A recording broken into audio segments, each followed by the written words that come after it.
Je vois pas la piste. Et vous? Je ne la vois pas non plus. C'est quoi ça? Un vol au départ de Belfast Accrochez-vous! s'achève en catastrophe. C'est un moment douloureux. L'état de l'épave déroute les enquêteurs. Ce n'est pas logique. Comment ont-ils fait pour se retourner? C'est anormal qu'un avion se retrouve à l'envers. Et leurs investigations les mènent à une découverte stupéfiante. Attendez un peu, il y a un hic. C'est comme quand on pèle un oignon. On enlève une couche, mais il y en a toujours une autre en dessous. La sécurité aérienne a-t-elle commis une erreur? C'est incroyable ce bazar. Ça nous a abasourdis.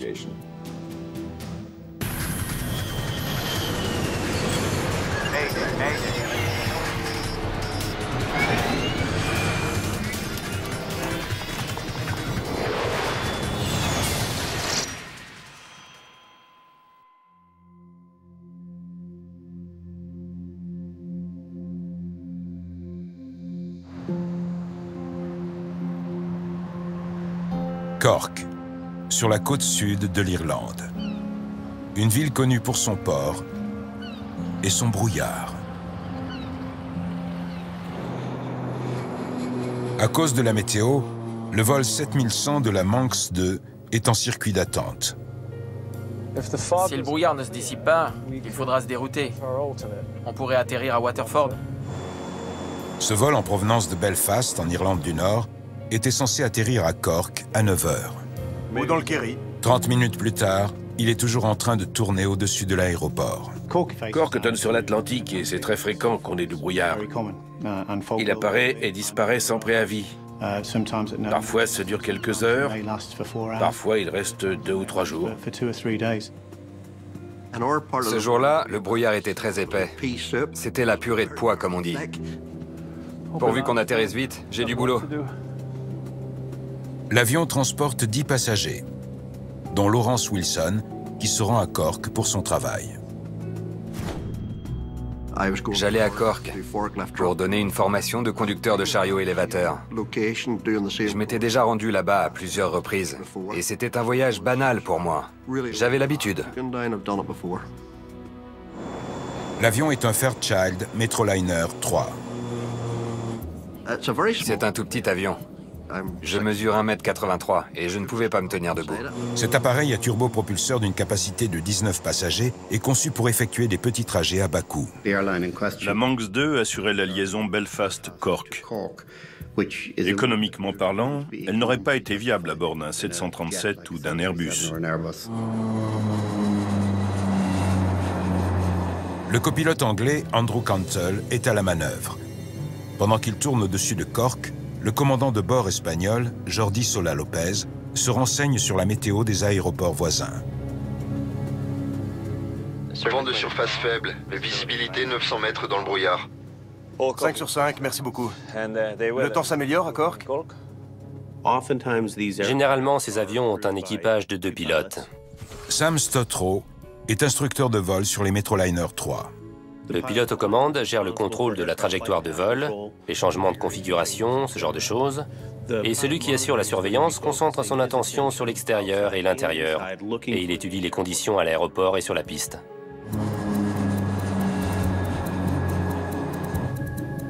Ok. On a une petite amélioration sur la piste 17. À 9 h 35, le contrôleur dit au commandant que le brouillard s'est légèrement levé. La visibilité à l'atterrissage est de 500 mètres. D'accord. On peut entamer une approche? Vous pouvez atterrir sur la piste 17. Atterrissage sur la piste 17.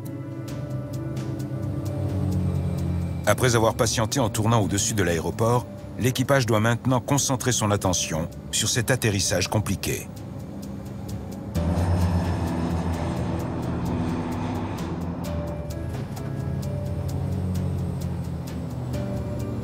Ça va aller. J'ai connu pire. Il n'y avait qu'une seule femme à bord et je lui parlais comme si j'avais l'habitude de ce qui se passait. Mais c'était faux. Je voulais simplement la rassurer. On arrive à la pente d'approche. Les pilotes confirment que l'avion est aligné avec la piste. Ok. On est en pente d'approche. Et ils descendent à la bonne vitesse. Vitesse OK.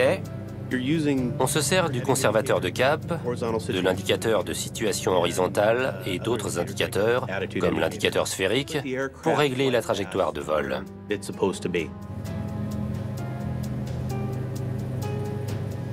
prends le contrôle des gaz. Le commandant dit au copilote qu'il se chargera d'ajuster la puissance au cours de l'atterrissage. Très bien.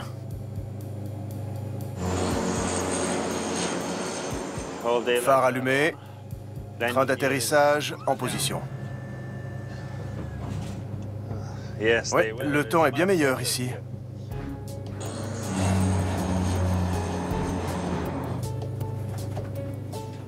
J'étais du côté gauche de l'avion, juste derrière l'aile.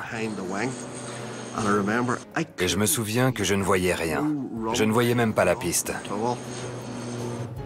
OK. Minimum. Maintenez. L'avion atteint l'altitude de décision.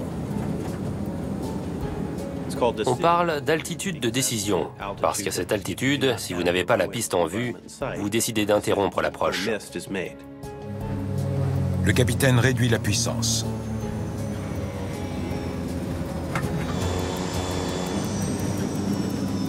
Mais l'appareil pivote sur la gauche de façon inattendue.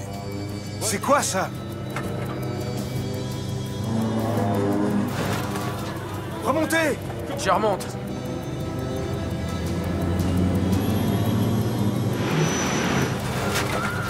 Accrochez-vous! J'ai regardé par la fenêtre et j'ai vu l'herbe à 3-4 mètres sous moi. Je savais que c'était mauvais signe. J'ai cru que mon heure avait sonné.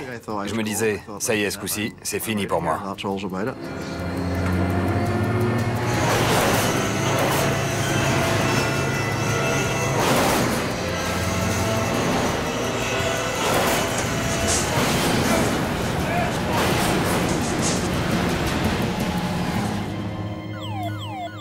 Une alarme prévient le contrôleur Sean Patrick qu'un problème s'est produit. La tour de contrôle vient de capter un signal de détresse en provenance de l'avion. Manque 7100, contactez la tour. On a compris qu'il y avait un problème seulement après le déclenchement de la radiobalise de détresse. Manque 7100. L'aéroport est plongé dans le brouillard. Sean Patrick ne voit rien. C'est sûrement pas grave. Un atterrissage brutal suffit à déclencher l'alarme.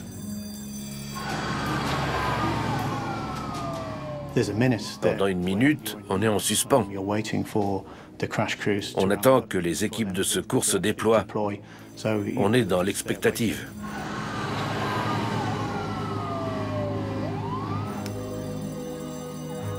Tour au secours, vous voyez l'avion? On croise les doigts, mais on se prépare au pire. Le contrôleur au sol a dit au secours de se déployer à l'entrée de la piste 17. Ils sont entrés sur la piste et ils ont entamé leur recherche. Crash, crash, crash. Ensuite, ils ont annoncé qu'il y avait eu un crash. Et ce n'est qu'à ce moment que nous avons su que l'avion avait bien eu un accident. L'avion a terminé sa course dans la terre qui borde la piste 17.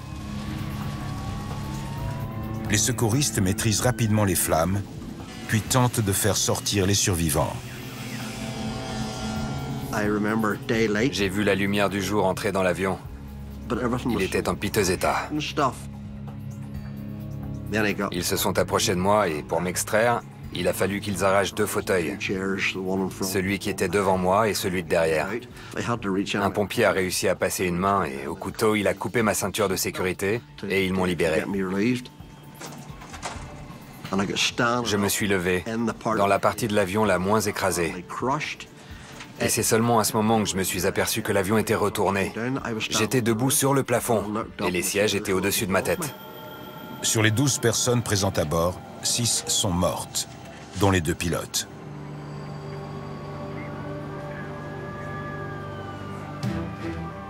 C'est un événement terrible, le cauchemar de tout contrôleur.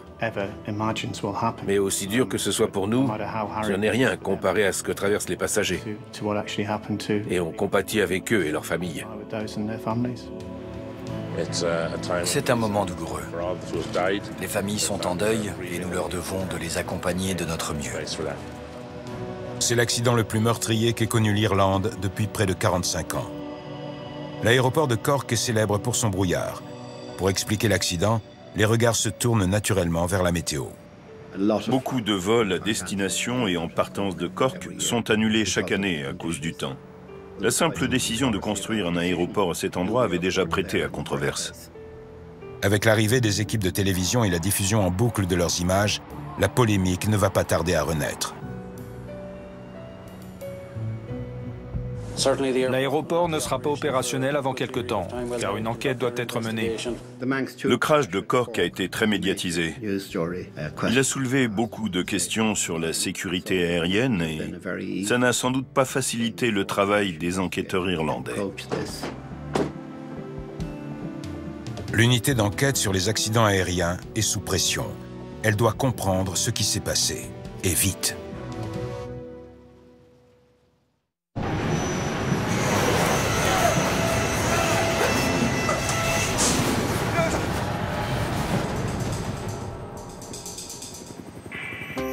Les images de la scène d'accident montrent un avion aux ailes brisées, avec tout l'avant du fuselage écrasé.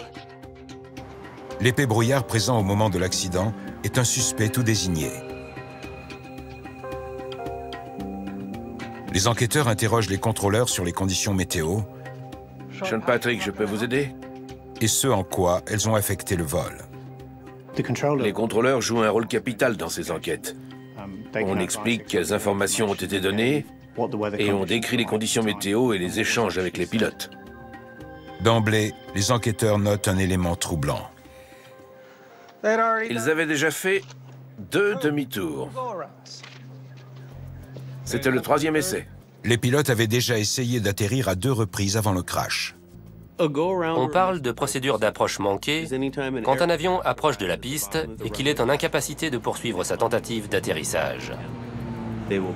Les pilotes remettent les gaz et reprennent de l'altitude. Atterrissage sur la piste 17. Les pilotes ont fait leur première tentative peu après 9 heures. Ils ont tenté de s'aligner avec la piste 17 et sont descendus jusqu'à une trentaine de mètres du sol. Mais tout ce qu'ils voyaient, c'était le brouillard. Je vois pas la piste. Et vous? Négatif. Je ne la vois pas non plus. Les pilotes ne sont pas censés atterrir s'ils ne voient pas distinctement la piste. On remonte. D'accord. Je remonte.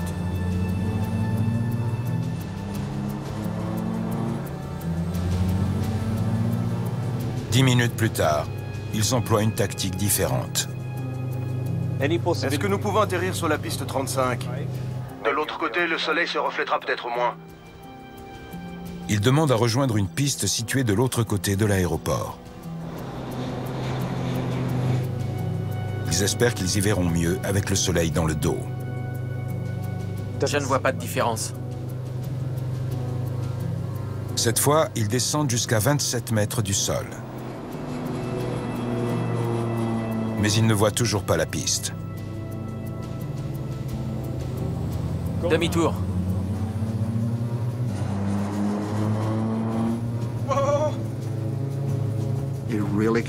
On est remonté en flèche à travers le brouillard. Et c'est le seul moment où tous les passagers se sont agités. On a tous eu un haut le cœur tellement c'était raide. Les contrôleurs ignorent ce qui a mal tourné lors du 3e essai. La visibilité à l'atterrissage est de 500 mètres. Tout ce qu'ils savent, c'est que les pilotes ont refait une tentative sur la piste 17, au lieu de partir vers un autre aéroport. Dans ce cas, est-ce qu'on peut tenter une nouvelle approche? Autorisation d'atterrir sur la piste 17. Après 2 approches manquées, on note de forts signes de stress et de pression interne chez les pilotes. Après 2 échecs successifs, ils se sentent obligés de réussir. Remontez! Je remonte!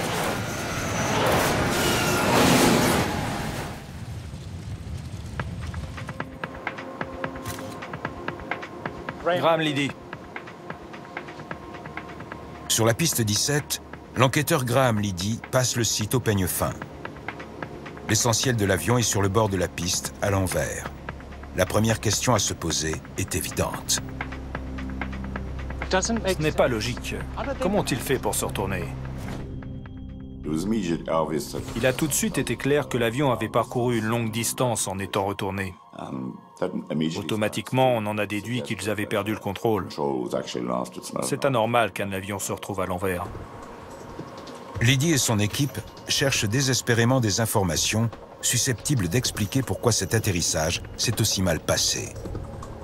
Leur meilleur espoir réside dans les boîtes noires. Elles enregistrent ce que les pilotes font et disent dans le cockpit. Nous voulions récupérer ces informations le plus vite possible. Mais il faut être patient. Il est encore trop tôt pour savoir exactement combien de temps sera nécessaire pour extraire les données des enregistreurs. Les informations de l'enregistreur de données de vol et de l'enregistreur de conversation mettent du temps à être extraites et analysées. Bon, personne ne déplace le moindre morceau tant qu'on n'a pas enregistré son emplacement exact. En attendant, ils se concentrent sur les débris éparpillés sur la piste. L'écueil à éviter, c'est de partir d'une hypothèse. Il faut étudier les preuves et ensuite, on donne une analyse de ce qui s'est passé. La traînée de débris s'étend sur près de 180 mètres. Du point où l'avion a touché le sol jusqu'à l'endroit où le fuselage a fini sa course, dans la boue. Sur toute l'étendue de cet espace, le moindre morceau pourrait se révéler un indice capital. On obtient beaucoup d'informations sur le cours des événements en étudiant les traces laissées par l'avion lors de son contact initial avec le sol. C'est quoi ça? Accrochez-vous! En carte de cockpit, s'il vous plaît. Balai d'essuie-glace. Relever l'emplacement de chaque débris est long et fastidieux. Pour accélérer les choses, Graham Liddy se tourne vers la haute technologie. Combien de temps pour avoir un scanner tridimensionnel? Grâce à ces appareils, vous pouvez scanner tout un secteur. Et vous sortez une modélisation en 3D de tout le site du crash avec la position exacte de chaque débris. Merci. Tant qu'il n'aura pas fini, la piste restera fermée. Comme l'aéroport devait redevenir opérationnel au plus vite, nous étions sous pression. Mais il faut faire avec. Et ce n'est pas la seule pression à laquelle Graham Liddy est soumis. Dans toute l'Irlande, les usagers des transports aériens attendent de savoir ce qui a provoqué le plus grave accident qu'ait connu le pays en près d'un demi-siècle.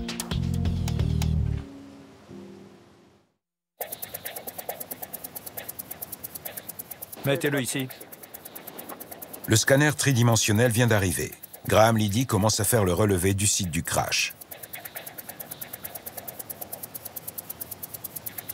Le faisceau laser de la tête rotative enregistre la position exacte de chaque débris et le profil de la piste. L'appareil va créer un site d'accident virtuel que les enquêteurs pourront explorer à volonté. On n'a sans doute pas besoin d'autant de données, mais au moins on ne court pas le risque de se rendre compte après coup qu'on a déplacé ou détruit des indices qui pouvaient nous être utiles. Une fois le scanner terminé, l'épave est transportée dans un hangar pour examen complémentaire. Chaque composant doit être étudié à la recherche d'éventuels signes de défaillance technique. Les enquêteurs commencent par inspecter les gouvernes des ailes et de la queue. Sur cet avion, tous les systèmes de contrôle sont commandés par câble, ce qui est normal vu la taille et l'âge de ce modèle. Qu'est-ce qui se passe? Il faut virer à droite! J'essaie! Si un câble cède en plein vol, l'appareil risque une perte de contrôle catastrophique. C'est exactement ce qui s'est passé 3 ans et demi plus tôt à Tahiti. Un Twin Otter décolle de l'île de Moorea et prend de l'altitude. Mais à 120 mètres, un câble usé se brise.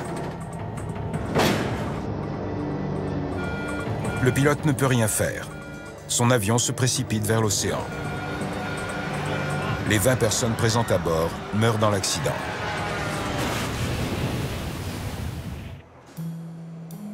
Vous avez les examens de tous les câbles? À Cork, les enquêteurs découvrent que certains câbles du métro 3 sont brisés. La question est maintenant de savoir s'ils ont cédé au moment où l'appareil s'apprêtait à atterrir. L'équipe les étudie et cherche pourquoi ils se sont cassés. Il y a une différence très nette entre un câble qui a cédé à cause de l'usure et un câble fracturé. Ils ne trouvent aucun signe de fatigue du métal et aucun indice pointant du côté d'une usure graduelle. Nous avons pu établir que la rupture des câbles n'était pas due à une défaillance mécanique étalée sur une période de temps. Les câbles ont été coupés pendant les opérations de secours. Rien à voir avec l'accident. Ils ont dû tailler dans le dessous du fuselage, dans la zone du plancher de cockpit. Et malheureusement, dans ce type d'avion, tous les câbles passent par cette zone. Une cause potentielle est exclue. Mais les enquêteurs se retrouvent sans piste. Et la demande d'explication se fait de plus en plus pressante. Le travail d'investigation est très complexe, très technique, et il doit être accompli de façon méthodique.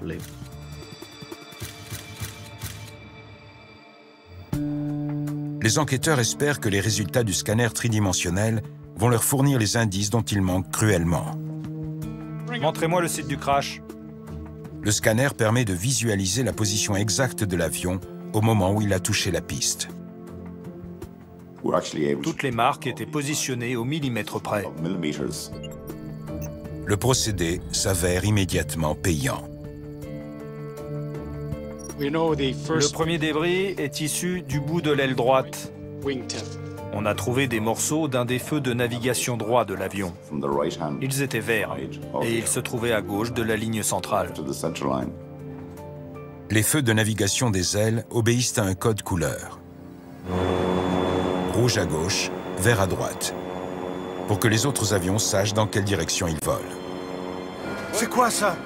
Je remonte!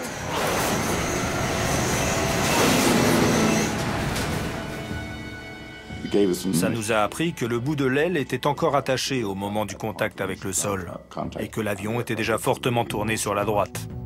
L'avion est à l'envers à partir de là. Ça colle. Grâce aux emplacements des débris, les enquêteurs retracent le déroulement du crash. Bien, on est sûr d'une chose. Ils avaient perdu le contrôle avant que l'avion ne touche le sol. Le processus d'enquête, c'est d'abord de trouver ce qui s'est passé. Et ensuite, on cherche à comprendre pourquoi cela s'est produit. Le positionnement étrange de l'avion pousse les enquêteurs à chercher des défaillances du côté des instruments de vol du cockpit, notamment des cadrans et des jauges qui indiquent au pilote la position de l'avion. Il faut virer à droite! J'essaie! Le dysfonctionnement d'un des instruments a peut-être induit les pilotes en erreur et provoqué le tonneau de l'avion. Pour vérifier tout cela, il faut extraire les instruments de l'avion et les envoyer à une unité qui effectue des tests. Mais l'examen des instruments de vol ne fait pas avancer l'enquête. Il y avait des dégâts liés au choc sur les instruments. Mais nous avons établi qu'avant le crash, ils fonctionnaient bien. Les enquêteurs doivent changer d'approche s'ils veulent découvrir pourquoi cet avion est devenu incontrôlable.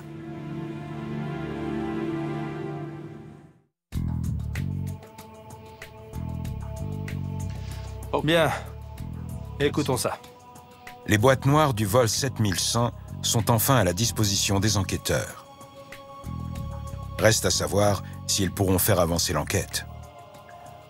5 sur 5, merci beaucoup. Le temps s'améliore à Cork? Elles ont enregistré les derniers mots échangés dans le cockpit avant le crash. Vitesse, ok. Graham Liddy écoute les pilotes en train de préparer leur atterrissage. Pour l'instant, tout semble normal. Je prends le contrôle des gaz. Mais il entend une chose surprenante. Oui, Oui, très bien. Le commandant va gérer la puissance? Qu'est-ce que c'est que cette histoire? Ils se sont écartés de la procédure standard, notamment en se partageant les commandes et le contrôle de l'appareil, ce qui était malvenu. Normalement, le pilote qui tient le manche ajuste les gaz. Si quelqu'un d'autre fait ces changements, il y a un retard dans la réponse du pilote aux commandes. Un retard inutile et indésirable. Ok. Minimum. Mais il n'y a pas que cette décision qui soit anormale. Le bruit des moteurs indique aussi quelque chose d'étrange. L'enregistreur de conversation apporte aussi beaucoup d'informations sur l'accélération des moteurs. On entend des poussées, des baisses de régime. Et ça permet de glaner beaucoup d'indices. Remontez! Je remonte! Vous pouvez isoler le bruit des moteurs?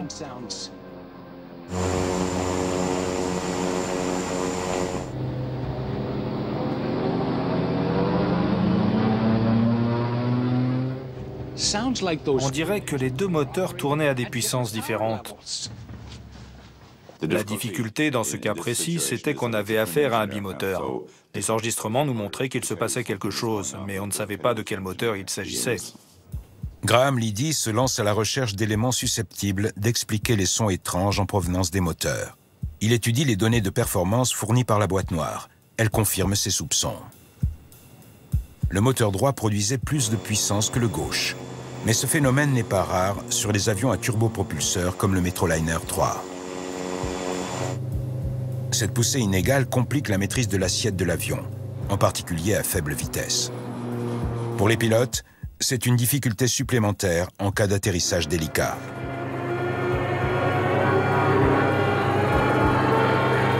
Attendez un peu. Graham Liddy remarque un fait encore plus troublant. Le moteur numéro 1 était en inversé. Les turbopropulseurs jouent sur l'angle des pales pour changer la direction du flux d'air. Les pales de l'hélice ont un angle, et en tournant, elles mordent dans l'air, comme une vis. Quand on passe en inversé, les pales se placent à un angle négatif et ne poussent plus l'air vers l'avant, mais vers l'arrière. Ça ne doit pas se produire en plein vol, parce que l'avion risque de passer sous sa vitesse minimum de sustentation et il peut décrocher.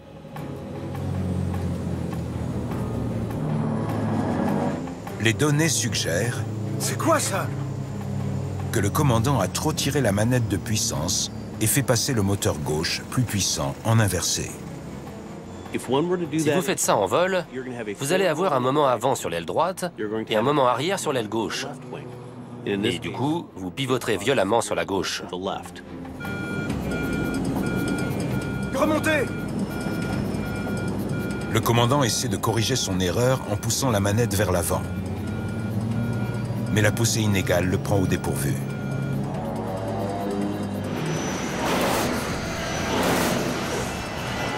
Accrochez-vous!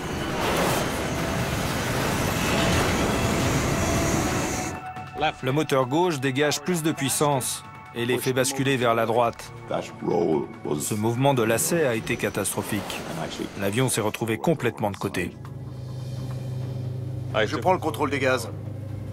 Après 2 atterrissages avortés, le commandant a peut-être voulu aider son copilote à gérer le déséquilibre de puissance en prenant le contrôle des gaz. Ok. Minimum. Mais il n'a fait qu'empirer les choses. Si le copilote avait eu le contrôle des manettes de puissance et du manche, il aurait sans doute mieux géré le niveau de puissance nécessaire. Le fait qu'il ne contrôle pas la puissance a rendu l'avion plus difficile à gouverner.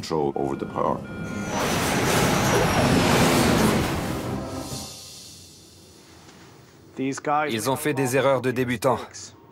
Les enquêteurs se dirigent vers une conclusion glaçante. Les mauvaises décisions des pilotes auraient conduit à la mort de 4 passagers.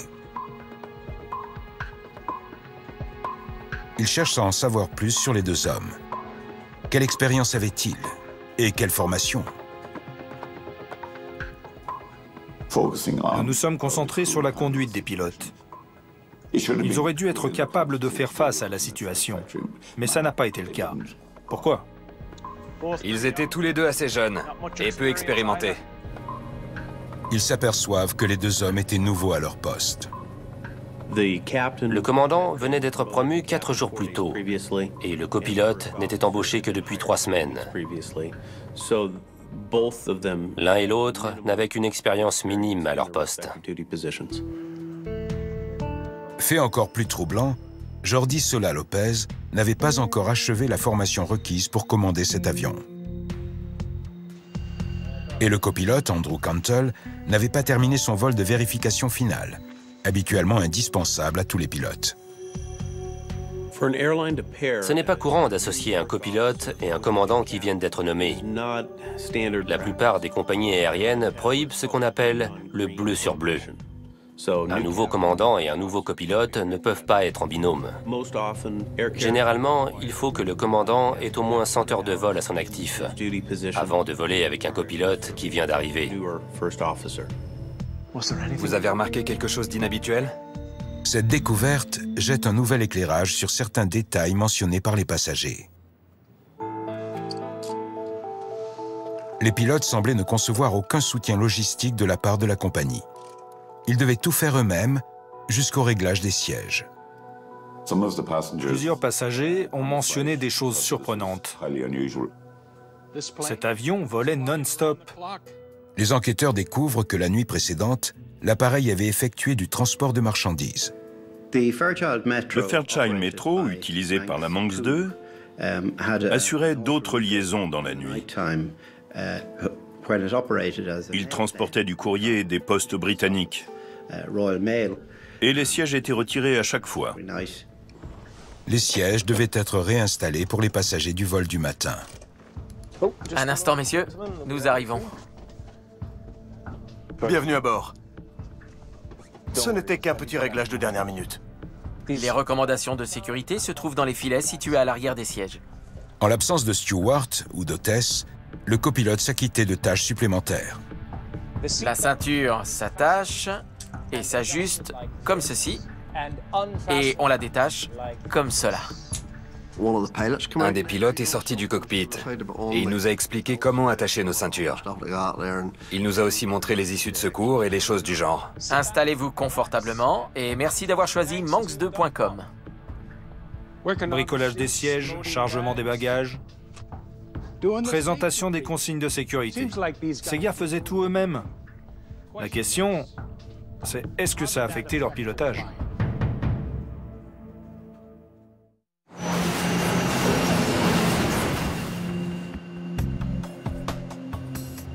Les enquêteurs reconstituent l'emploi du temps des pilotes au cours des jours précédant l'accident.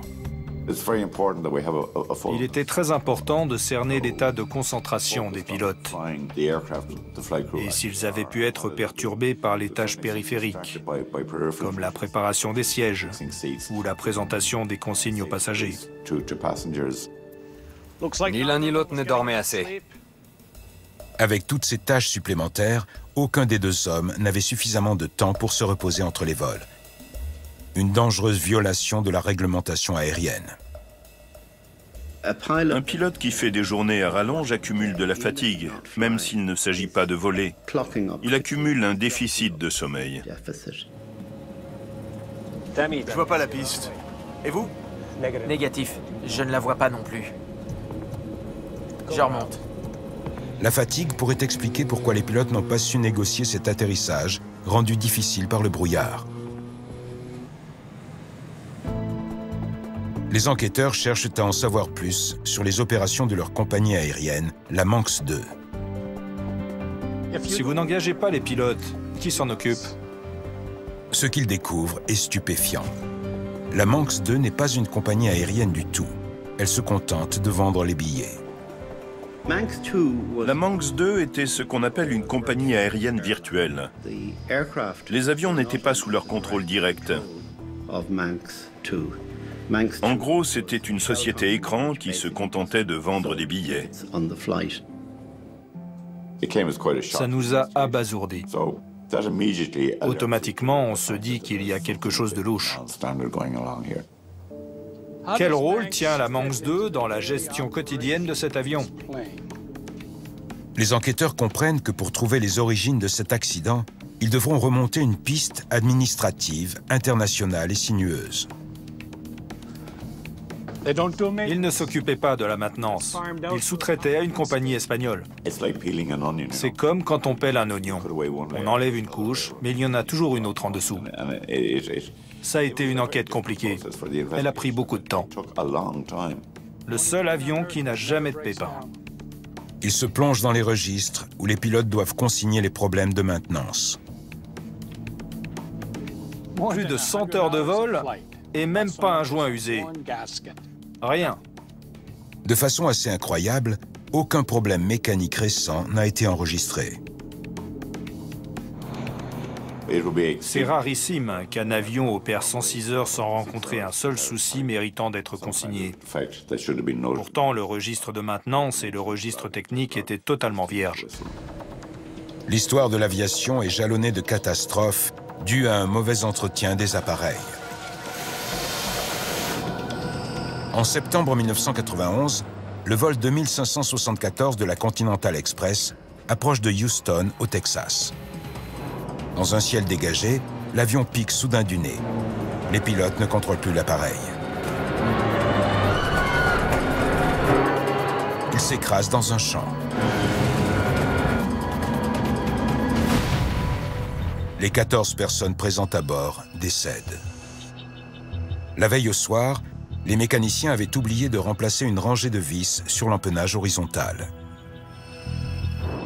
Une fois la pièce détachée en plein vol, les pilotes n'avaient plus aucune chance.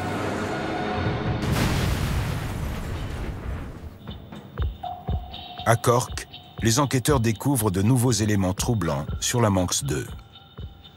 C'est jamais bon signe. La compagnie aérienne payait ses employés en retard. Les petites compagnies aériennes, comme la Manx 2, sont toujours sur la corde raide économiquement parlant. L'avion appartient à une banque espagnole. Elle le loue à une compagnie espagnole, qui le sous-loue à une autre compagnie. Et aucune de ces compagnies n'est la Manx 2. C'était un montage assez alambiqué. Il n'y avait pas de structure qui garantisse la confiance, si l'on peut dire, en sa sécurité.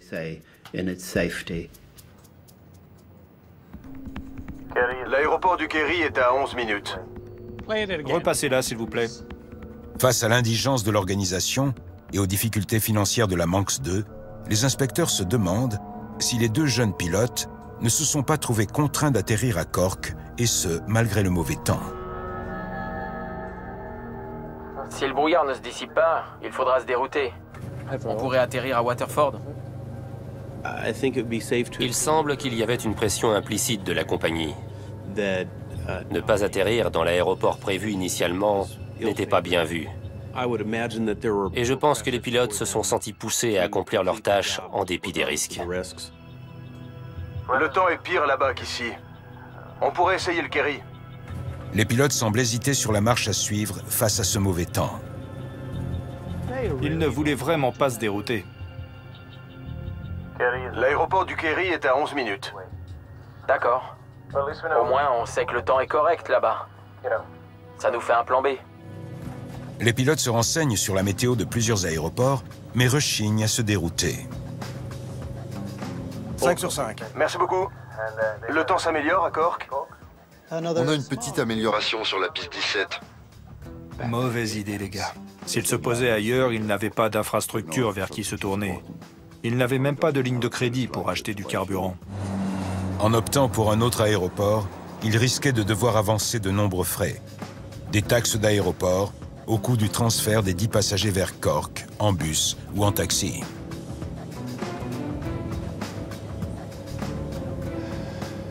Ok. Minimum. Maintenez.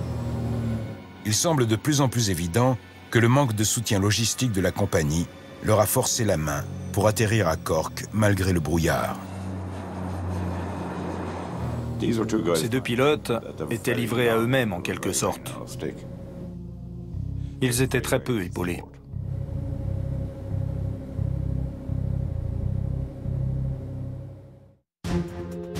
L'enquête sur le vol 7100 de la Manx II a établi qu'il y avait plus d'une cause derrière l'accident.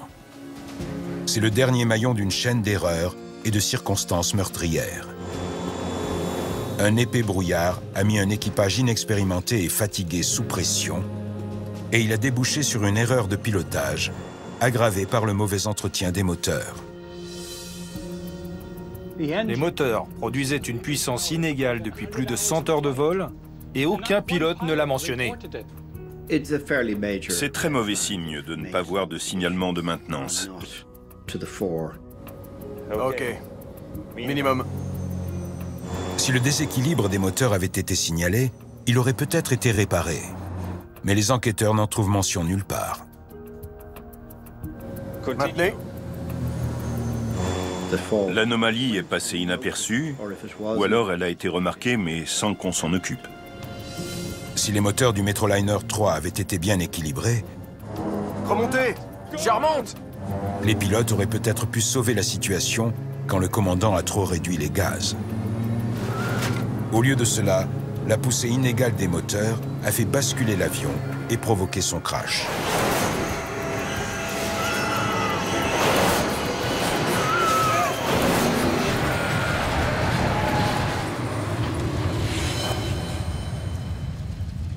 L'enquête a aussi mis en évidence que la compagnie en cause dans la catastrophe était une compagnie virtuelle.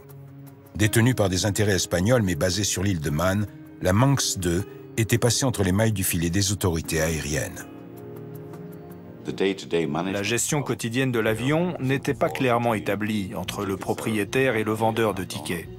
Et au final, les autorités espagnoles ont déclaré qu'elles n'étaient pas au courant de cette opération. C'est incroyable ce bazar. Je n'appelle pas ça une compagnie aérienne. Toute notre équipe était atterrée en découvrant ce qui se passait.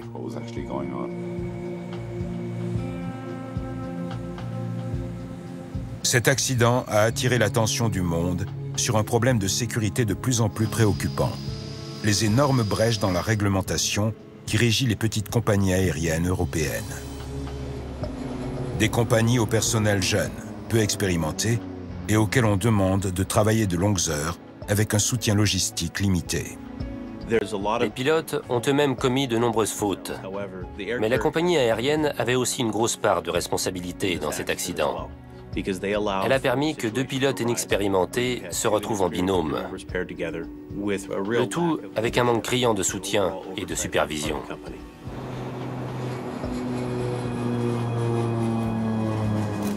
En décembre 2012, la Manx II a mis fin à ses activités et la compagnie a été liquidée. Le rapport d'enquête a établi une liste de facteurs ayant contribué à l'accident, notamment la fatigue, une erreur de pilotage et un moteur défaillant. J'ai énormément d'empathie pour les passagers qui étaient dans cet avion. Ça va aller. J'ai connu pire. Ils ont acheté des billets pour voyager avec une compagnie aérienne régulière en Europe. Et au final, 4 d'entre eux sont morts. 4 autres ont été grièvement blessés. Et ça n'aurait jamais dû arriver. Cet accident était 100% évitable. Enquêter et découvrir ce qui a été de travers est une bonne chose. Mais ce serait 10 fois mieux que des mesures permanentes soient prises pour que l'histoire ne se répète pas. On ne veut pas revoir ce genre d'accident.